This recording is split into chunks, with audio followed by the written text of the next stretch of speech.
Viral পাখি এই তো ভাইরাল পাখি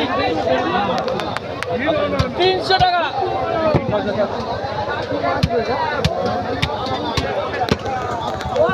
একটা 23 কিলো মাছ ছিল। দে ওটা প্যাক করে দে, সুন্দর করে প্যাক করে দে। এটা 1.5 কিলো আলাদা করে দে। হ্যাঁ 1.5 কিলো আলাদা করো, ওটা 1.5 কিলো আলাদা, 1.5 কিলো আলাদা করো, 1.5 কিলো।